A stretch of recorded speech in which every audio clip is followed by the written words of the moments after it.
Hello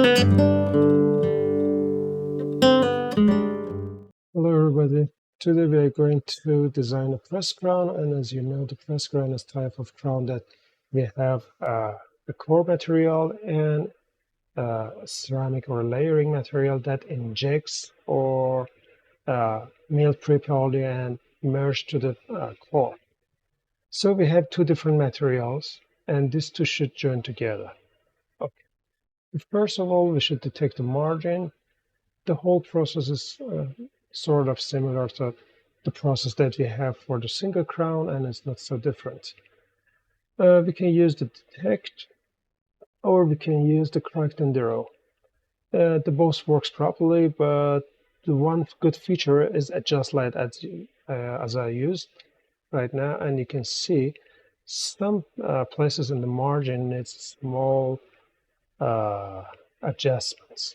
Okay, when we are happy with the final margins, we can proceed to cement gap. We talked about cement gap a lot before, but the one thing that you should uh, have in your mind is that cement gap in such cases shouldn't be something like 20 microns. In case that you have some cements like zinc phosphate or zinc polycarboxylate that have much more film thickness, you should add this number because they have the least amount film thickness, about 50 microns. Okay, now the AI helps us to choose the proper alignment of the tools, and as you can see, it suggests what kind of design is best for us. Of course, it's not perfect, but I think it's a huge leap ahead, and I like the way it helps us to determine the position and the contours and everything else of the teeth. Okay, when I think it's almost good, I can proceed to the next step, and the next step is nothing but freeforming. In the freeforming, the thing that is most matter for me is proximal area. And look at the tick, the pull sideways to adjacent teeth. Let's see what's happened. Now, as I have, for example, 2 millimeters of contact, after this, I have 6 millimeters of contact. And this helps me to produce a crown that have far less foot impaction.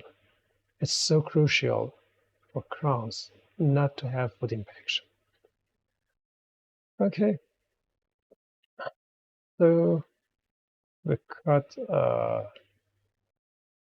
remaining things, and now we are going to anatomic reduction. In case that the layer, the outside layer, needs reduction and layering, can do that.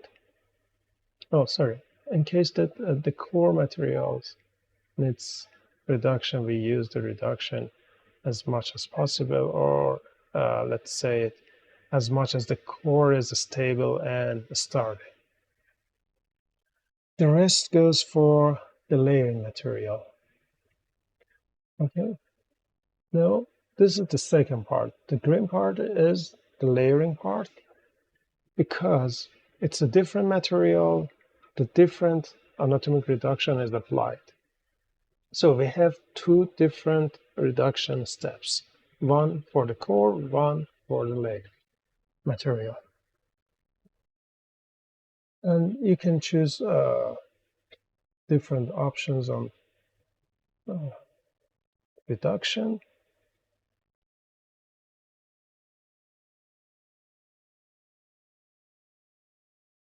Okay, we did the reduction for the first layer, and the first layer is finished. Now we should check whether the second layer is okay or not.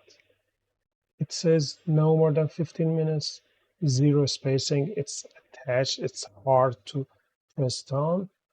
And now we have two different materials, one inside, one outside. We can use zirconia core and IPS layering. And as you can see, the margins should be merged after the processing. It's not completely fit. It needs some kind of finishing, and we should do that. And sometimes we do it with the wax, sometimes we do it with another material. It depends on our philosophy of making crown. Okay, so once again, the core and the restoration, the both we can see, and thank you. I hope you learned a lot about this.